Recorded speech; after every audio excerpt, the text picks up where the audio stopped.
عزوز سلامتنا تقبلوا كل قرنات عالم تركبوا تخطاتلتنا أبالات سدرا بيت قلم قوانقوا زخونكم تعذبتنا انبار لومور كم تلمود نايلوم تخرس حابت زينا حزنا قريبنا لكم لنا نابت فلام زينا كنبل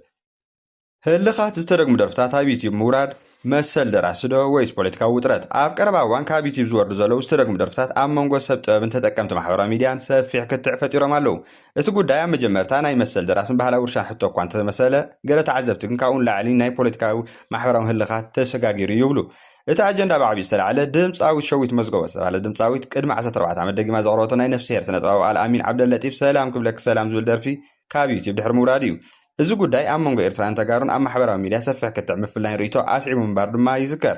ኣብ ሰሙን ድማ ብተመሳሳሊ ጉዳይ ምስ ድምፃዊ ክብሮም ገብረ ህይወት ተላዒሉ ኣሎ እቲ ድምፃዊ ናይ ነፍሲ ሄር ሓጎስ ገብረ ህይወት መዓር ጠብጠብ ዝብል ደርፊ ብፍቓድ ኤዛና ሓጎስን ሃልዋት ሓጎስን ከምኡ እውን ምስ ኣቀናባሪ ወልሽ ኣባድ ብምትሕባር እንደገና ሰሪሑ ኣብ ዩቲብ ኣቕሪቦ ነይሩ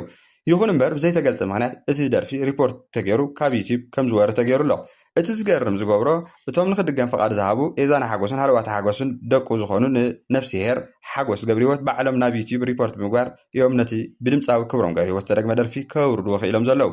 እዚ ናይ መጀመርታ ፍጻሜ ኣይኮነን ክብሮም ገብረ ህይወት ቅድሚ ሕጂ እውን ናይ ነፍሲ ሄር ዶክተር ድምፃዊ ኪሮስ ኣለማዮ ወዛመይ ዝብል ደርፊ ብሓድሽ መልክዕ ደጊሙ ኣቕሪቡ ነይሩ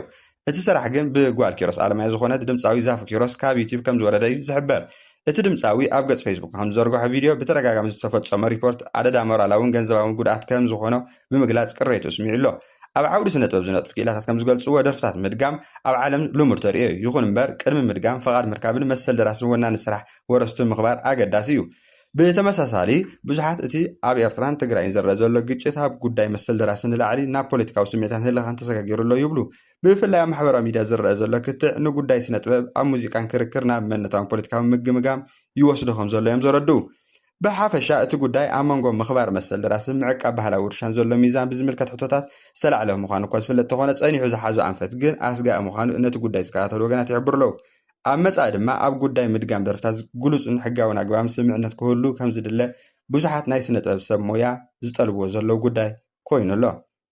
ኣብ ትግራይ እናሓየለ ዝቕፅል ዘሎ ጉዱድ ምልመላ ዕስክርና ስጋኣት መንእሰያት ይውስኽ ኣብ ክልል ትግራይ ኣብ ዝቐረባ እዋን እናባእሰ ይኸይድ ዘሎ ተባሂሉ ዝግለጽ ዘሎ ጉዱድ ምልመላ ወታደራት ኣብ መንእሰያት ስድራቤታን ሰፊሕ ስጋኣት ፈጢሩ ኣሎ ብመሰረት ዝተፈላለዩ ፀብፃባት ብዙሓት መንእሰያት ኣብቲ ክልል ወፂኦም ናብ ካልእ ክፋላት ኢትዮጵያ ይሃድሙ ኣለዉ ገለ ካብቶም ገዛውቶም ወይ ካልእ ስፍራታት ሓቢኦም ከም ዝርከቡ ድማ ይግለጽ ነበርቲ ዝኽልል ከም ዝበልዎ እቲ ዝግበር ዘሎ ግፋ መናእሰይ ኣብ ንግዲ ትምህርቲ መጓዓዝያ ካልኦት ማሕበራዊ ንጥፈታት ርኡይ ኣሉታዊ ፅልዋ የሕድር ከም ዘሎ እዮም ዝገልጹ ብዙሓት ወለዲ ደቆም ከይወሰዱ ብፍርሒ ይነብሩ ከም ዘለዎም መንእሰያት ድማ ናይ መጻኢ ህይወቶም ኣብ ሓደጋ ከም ዝወደቐ ይስምዖም ከም ዘሎ እቲ ሓበሬታ ዘረድእ ብመሰረት ፀብጻብ ኤጀንስ ፍራንስ ፕረስ እቲ ጉዱድ ምልመላ ኣብ ገለ ዜጋታት ማሕበራዊ መሰላት ነቐፌታት እናተቐበለ እንከሎ ህወሓት ግን እቲ ምዝገባ ብፍቓደኝነት ከም ዝፍፀም ምዃንያ ከተእምን ትፍትን ዘላ እንተኾነ እቶም ነበርቲ ከም ዝብልዎ ብቪድዮ ዝተሓገዘ ዝውዛዕ ዘሎ መርትዖታት ከም ዘረድኦ ብዙሓት ቦታታት እቲ ምልመላ ብግዴታ ይካየድ ከም ዘሎ ብጉሉፅ ዘርኢ እዩ ግፋ መናእሰይት ጉዱድ ዕስክርና ኣብ ኤርትራ ልዕሊ 20 ዓመት ዝገበረ ልሙድ ተርእዮ ኮይኑ ኣብ ትግራይ ግና ሎሚ ድሕሪ እቲ ውዙፍ መንግስቲ መሊሰ ዝብል ክፋል ጉጅለ ስልጣን ብሓይሊ መሓዙ እናጎልሐ ዝረአ ዘሎ ገለ ተንተንቲ ፖለቲካ ትክልል ድማ ደድሕሪ ኣድጊ ከደ ጥራጥ ኣድጊ ለመዳኽም ዝበሃል እቲ ውፅኢት ናይቲ ጽምዶ ዝበሃል ናይ ክልቲኦም ክፋላት ሰልፊ ነብስኻ ናይ ምድሓን ስልቲ ይኽብሉ ይወቕሱ AFP ብተወሳኺ ከም ፀብፀበ ገለ መንእሰያት ኣብ ቀብሪ ወይ ካልእ ህዝባዊ ኣጋጣሚታት እናኣለዉ ከለዉ ተታሒዞም ናብ መሰልጠኒ ካምፕታት ከም ዝውሰዱ ይሕብር ኣቤል ተባሂሉ ዝተጠቕሰ ሓደ መንእሰይ ብድንገት ተኸቢብና ተወሲድና ብምባል ካብ ምልመላ ድሕሪ ምህዳሙ ተሓቢኡ ከም ዝነብር እዩ ነቲ ኤጀንሲ ሓቢሩ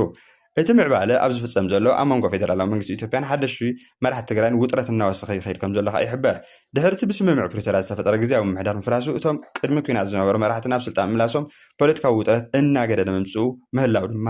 ጎሊሑ ተራእዩ ኣሎ ተንተንቲ ፖለቲካ ከም ዝብልዎ እቲ ኩነታት ኣብ ትግራይ ሓድሽ ውግእ ከም ይቕልቀል ዝብል ፍርሒ ኣበራቢሩ ኣሎ ብሰንኪ እዚ ድማ ዓለም ለኻዊ ትካላት መንግስታት ኩሎም ወገናት ካብ ውጥረት ዘጋዲ ስጉምቲ ክቁጠቡን ብዘተ ናብ ሰላማዊ ፍታሕ ከቕርቡን ፃውዒት የቕርቡ ኣለዉ ኣብ ዝቐረባ እዋን ነቶም ኣኽረርቲ ኣካላት ዝበለቶም መራሕቲ እቲ ውዝሕ መንግስቲ ዝኾነ ኣባላት ህወሓት ኣሜሪካ ዘንበረቶ እገዳ ድማ ኣካል ናይ ተፅዕኖ ምዃኑ ተሓቢሩ ኣሎ ኣብ ዞባ ኣሶሳ ኢትዮጵያ ሓደ ኣባል ፖሊስ ንሸፋቱ ብብቕዓት ብምፍላም ልዕሊ 6 ሚልዮን ብር ኣድሒኑ ኣብ ክልል ቤንሻንጉል ጉሙዝ ዞባ ኣሶሳ ወረዳ ቤንብሳ ሓደ ኣባል ፖሊስ ምስዑ ጥቃት ሸፋቱ ኣብቲ ከባቢ ፊት ንፊት ብምግጣም ካብ ህዝቢ ተዘሪፉ ዝተባሃለ ልዕሊ 6 ሚልዮን ብር ከም ዘድሓነ ተገሊጹ። እቲ ስሙ ረዳት ኢንስፔክተር ወጊድ መወምፑ ዝተባሃለ ኣባል ፀጥታ እቶም ዕጡቃ ሸፋቱ ዝፈጸምዎ ዘረፋ ንምምካን ዝወሰደ ስጉምቲ ንትብዓቱ ዘመስክር ምዃኑ ብዙሓት ወገናት ብምስጋና ገሊጾም። እቲ ፖሊስ ኣብ ዝኾነ ካልእ ሓገዝ ወይ ተወሰኽቲ ሓይልታት ከይተጸብየ ንብሕቱ ብምዃን ምስቶም ዕጡቃት ናይ ብረት ተኩሲ ምልውዋጥ ነቲ እቲ ህዝቢ ዝተዘርፈ 6 ሚልዮንን 117,550 ብር ሙሉእ ብሙሉእ ከም ዘድሓነ እዩ ተፈሊጡ። ከም መርትዖ እቲ ትብዓትን ጅግነትን ነቲ ኣባል ፖሊስ ድማ ካብቶም ዘረፍቲ ሓደ ከላሽንኮቭ ከም ዝማረኸ እውን ተገሊጹ። ፖሊስ ዞባ ኣሶሳ ነቲ ዝተፈጸመ ጅግነት መሰረት ምግባር ነቲ ዘካየዶ ናይ ዓመታዊ መገምገም ስራሕ መድረኽ ንረዳት ኢንስፔክተር ወጊድ ወወምፑ ፍሉይ ናይ ኣፍልጦን ሽልማትን መበረታትዒ ሂቡ።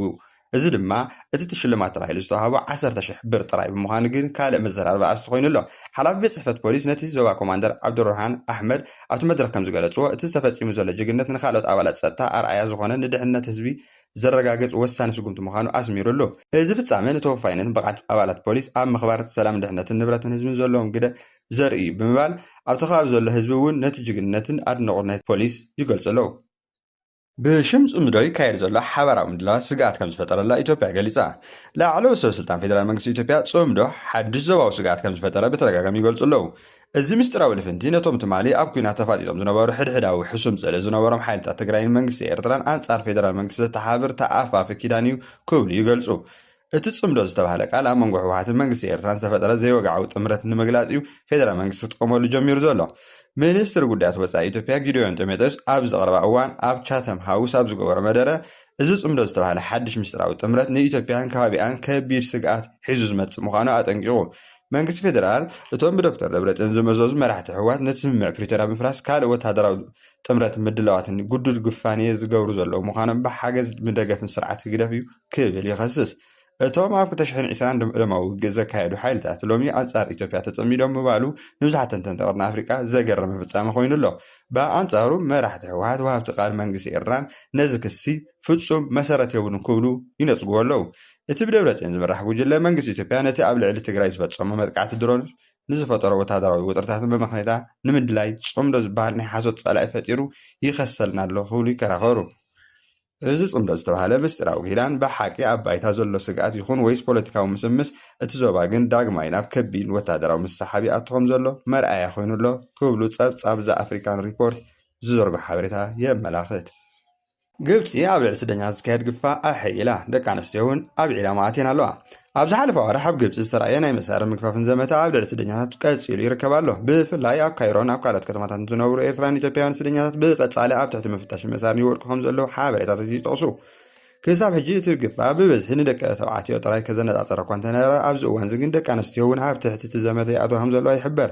እዚ ድማ ኣብ ማሕበረሰብ ስደተኛታት ተወሳኺ ፍርሕን ሸቕሎትን ፈጢሩ ኣሎ። ብመሰረት ዝዝርጋሕ ዘሎ ሓበሬታ ብ22 ሰነ 2026 ኣብ ከባቢ ሻርዕ 10-8 ኣብ ካይሮን ሰፊሕ ናይ ፖሊስ ግፋእ ይካየድ ከም ዘሎ ተገሊጹ ኣሎ። ይኹን እምበር እቲ ሓበሬታ ካብ ወግዓዊ ምንጪ ብምሉእ ዝተረጋገፀ ኣይኮነን ድማ ክብሉ እተን ምንጭታት ይሕብሩ። ኣብ ቀረባ እዋን ኣብ ዓለም ለኻዊ ትካላት መሰል ሰብ ግብፂ ኣብ ልዕሊ ስደተኛታት ሓተት ዕቑባን ብዝያዳ ጸቕጢ ትገብር ከም ዘላ ኣጠንቂቐን እየን። ብመሰረት ዝወፀ ሪፖርታት ብዙሓት ሰባት ብዘይ ብቑዕ ሕጋውን ስርዓት ክእሰሩ ናብ ሃገሮም ክስጎጉን ተራእዮም እዮም። ኣብ ውሽጢ ማሕበረሰብ ኤርትራውያን ኣብ ግብፂ እዚ ኩነታት ብዙሕ ሻቑለት ፈጢሩ ድማ ስድራ ቤታት ኣብ ገዝኦም ምውፃእ እኳ ክሰግኡ ጀሚሮም ከም ዘሎ ድማ ይግለጽ። ገለ ሰባት ከዓ ብሰንኪ ፍርሒ ምእሳር ካብ ስራሕን ትምህርቶም ርሒቖም ኣብ ገዛውቶም ተዓቂቦም ክጸንሑ ከም ዝተገደዱ ይሕብሩ። ተዓዘብቲ ጉዳይ ስደተኛታት ከም ዝብልዎ ምዝገባ ናይ ዕቑባ ዘለዎም ሰባት እውን ካብ ምፍታሽን ምእሳርን ሙሉእ ብሙሉእ ነፃ ኣይኮኑን። ስለዚ ድማ ኩሎም ስደተኛታት ወረቓቕቶም ኩሉ ግዜ ምስኣቶም ክሕዙን ኣብ ግዜ ምፍታሽ ምስ ሰበስልጣን ምትሕባር ክገብሩን እዮም ኣዘኻኺሮም። እንተኾነ ክሳብ ሕጂ ኣብ 22 ሰነ 2026 ኣብ ሻርዕን 10-8 ብዛዕባ ተኻይዱ ዝተባሃለ ዘሎ ግፋእ ዝተረጋገፀ ወግዓዊ መግለፂ ይወፀን። ስለዚ ዝዝርጋሕ ዘሎ ሓበሬታ ቅድሚ ምቕባል ወይ ምዝርጋሕ ካብ ዘተኣመኑ ምንጭታት ምርግጋፅ ኣገዳሲ እዩ ክብላ፣ ገለ ምንጭታት ከዓ ነቲ ሓበሬታ ከወዓዕዎ ከም ዘይደልያ ይገልጻ ኣለዋ። ኣብ 10 ዳውኒንግ ስትሪንግ ትነብር ዘላ ዝነውሐ ግዜ ዝገበረት ድሙ ናይ ዓለም መነጋገሪ ኮይና ኣብ ፖለቲካዊ ታሪክ ብሪጣንያ ካብ ፖለቲከኛታት ንላዕሊ ዝፍለጥ ስም እንተሎ እታ ላሪ ተባሂላ ትፍለጥ ድሙ እያ። ኣብ መንበርን ቤት ጽሕፈት መንግስቲ ቀዳማይ ሚኒስትር ብሪጣንያ ካብ 2011 ጀሚራ ትነብር ዘላ ላሪ ሕጂ እውን ናይ ዓለም መነጋገሪ ኮይና ኣላ። እቲ ዛዕባ ዝተፈጠረ ድማ እቲ ብዙሓት ኣብ ማሕበራዊ ሚድያ ዘዛረብ ፎቶግራፍ ድሕሪ ምቅልዑ እዩ። ኣብቲ ፎቶግራፍ ላሪ ኣብ መስኮት ደው ኢላ ናብ ደገ ትጥምት ትርአ። እዚ ምስሊ ድማ ብዙሓት ሰባት እቲ ዝቕጽል ቀዳማይ ሚኒስትር መን እዩ ዝብል ሕቶ ካሓቱ ገይርዎም ኣሎ። ላሪ ኣብ ወርሒ ለካቲት 2011 ብቤት ጽሕፈት መንግስቲ ከም ዝመጸ ዝተነገረላ ኮይኑ እቲ ግዜ ቀዳማይ ሚኒስትር ዝነበሩ ዴቪድ ካሜሮን ምስ በዓልቲ ቤቶም ካብ ማእኸል መዕበይ እንስሳታት ተቐቢሎም እዮም ናብቲ ቤተ መንግስቲ ዘምጽዋ ብዛዕባ ምምጻእ ላሪ ክዛረቡ ከለዉ ዴቪድ ካሜሮን ላሪ ናብ ሓድሽ ቤተ መንግስቲ ብምምጻእ ሕጉስ እየ ነዚ ቤት ጽሕፈት ድማ ሓደ ፍሉይ ባህሪ ክትውስኽ እያ ኢሎም ከም ዝገለጹ ይዝከር ኣብ ዝሓለፈ 15 ዓመታት ላሪ ኣብ ውሽጢ እቲ ቤተ መንግስቲ እናነበረት 6 ቀዳማይ ሚኒስተራት ብሪጣንያ ኣስተናጊዳ ኣላ እዚኣቶም ድማ ዴቪድ ካሜሮን ቴሬሳ ሜይ ቦሪስ ጆንሰን ሊዝ ትረስ ሬሺ ሱናክ ከምኡውን ክሪስ ስትራመር እዮም ሎሚ 19 ዓመት ዝዕድሚያ ላሪ ካብ ሓንተራ ደሞ ንላዕሊ ኣብ ፖለቲካዊ ባህሪ ብሪጣንያ ሓደ ፍሉይ ምልክት ኮይና ኣላ ኣብ ቀጣዊ ቴሌቭዥን ናይ መደባት ብዙሕ ግዜ ትረአ ኣብ ዝተፈላለዩ ሃገራዊ በዓላት ድማ መልእኽታትን ህያዋትን ተቐቢላ ኣላ ስማ እውን ኣብ ብዙሓት መፅሓፍትን ጋዜጣታትን ተጠቒሱ እዩ ሎሚ ድማ ኣብ ሞስኮት ደው ኢላ ናብ ደገ ክትጥምት ዘርኢ ፎቶግራፍ ኣብ ማሕበራዊ ሚድያ ሰፊሕ ዘተፈጢሩ ኣሎ ገለ ተጠቀምቲ ማሕበራዊ ሚድያ እኳ ላሪ ነቲ ሻድሻይ ዘይኮነ ሻውዓይ ቀዳማይ ሚኒስትር ትፅበ ዘላ ብምባል ብሰሓቅን ቀልድን ዝተመልአ ርእቶታት ይፅሕፉ ኣለዉ ሓይልታት ሩስያ ኣብ ኮስቲያን ቴንቪካ ስትራቴጂካዊ ፀቕጢ ክገብሩ ኣለዉ ሓይልታት ሩስያ ኣብ ምብራቕ ዩክሬን እትርከብ ስትራቴጂካዊ ከተማ ኮስቲያን ቴንቪካ ብምኽባብ ኣብ ትሕቲ ቁፅሮም ንምእታው ፅዑቕ ወታደራዊ ምንቅስቓስ የካይዱ ከም ዘሎ ተገሊጹ ካብቲ ግንባር ዝመፀ ፀብፀባት ከም ዘመልክቶ እታ ከተማ ብሰንኪቲ ኣብ መንጎ ክልቲኦም ወገናት ዝካየድ ዘሎ ወራር ውግእ ማእከል ዘይተወሰነ ግዝኣት ኮይና እያ ትርከብ ወተሃደራዊት ዩክሬን ንማእከላት ዜና ከም ዝሃቦም ገለፂ ሩስያ ኣብቲ ድሕሪት መስመር ምክልኻሎም ከም ዝሰፈሩ ብምሕባር ነቲ ዝተፈጠረ ፀቕጢ ንምምካት ኣዝዩ ከቢድ ፈተና ከም ዝገጠሞም እዮም ኣረጋጊፆም እታ ከተማ ንኸባቢ ዶንባስ ቀረባ ብምዃናን ወተሃደራዊ ውጥን ክልቲኦም ወገናት ኣዝያ ወሳኒት እያ ወተሃደራዊት ትንተንቲ ከም ዝሕብሮ ሩስያ ነታ ከተማ ሙሉእ ብምሉእ ምስ ትቆፃፀራ እቲ ምብራቃዊ ክልል ዝተረፉ ናይ ዩክሬን ድልድላት መከላኸሊ ንምምካት ቀሊል ዝበሃል መንገዲ ከም ዝኸፍተላ ዝኽእል እዩ ዝንገረሉ ዘሎ ብፍላይ ከዓ ሩስያ ነተን ክራሞት ሩስያን ሶሎቭኪያን ስኒስከን ዝተባሃላ ከተማታት ክትቆፃፀር እንተበቂዓ ሙሉእ ዶንባስ ኣብ ትሕቲ ቁፅራ ከም ዝኣተወ ዝጥቀስ ኮይኑ እዚ ድማ እቲ ካብ መጀመርታ ኩናት ክሬምሊን ዝነበረላ ቀንዲ ስትራቴጂካዊ ዕላማ ምዃኑ ዝሕበር ዩክሬን ኣብ ዝሓለፈ ቅንያት ኣብ ግንባር ብፅኑዕ ክትከላኸል ምፅናሕ ዝዝከር ኮይኑ እንተኾነ ግን ኣብዚ ዓመት እዚ ሰፊሕ ግዝኣታት ኣብ ኢድ ሩስያ ንምምላስ ክኢላ እያ ሕጂ ግን ኮስቶቪያን ቴኒፍካ ተፈጢሩ ዘሎ ኩነታት ንዩክሬን ዝለዓለ ወታደራዊ ተልእኾን ብዶታትን ኣንፃላሊላ ከም ዘሎ ተንተንቲ የመላኽቱ እቲ ኩነታት ኣብ ውግእ ዩክሬን ክሳብ ክንደይ ተለዋዋጢ እንተረኣዩ ዘይፈልጥ ስትራቴጂካዊ ሉታት ዘምፅእ ዘሎ ምዃኑ ዘርኢ ኮይኑ ቀፃሊ ምንቅስቓሳት እቲ ግንባር ዓቢ ምልዋታት ከስዕብ ከም ዝኽእል ወታደራውያን ተንተንቲ ግምታቶም የቐምጡ ኣለዉ ንሎሚ ዝበልናዮም ምንጭ ዝውፅእ ሓበሬታና ዝኾኑ ዜናታት እዚኦም እዮም ነይሮም ኣብ ቀፃሊ ብተመሳሳሊ ሓበሬታ ክሳብ ንራኸብ ሼር ላይክ ሳብስክራይብ ምግባር ኣይትረስዑ ዘለኩም ርእቶ እውን ኣብ ኮሜንት ሴክሽን ኣቕምጡልና ወደ ሓንኩም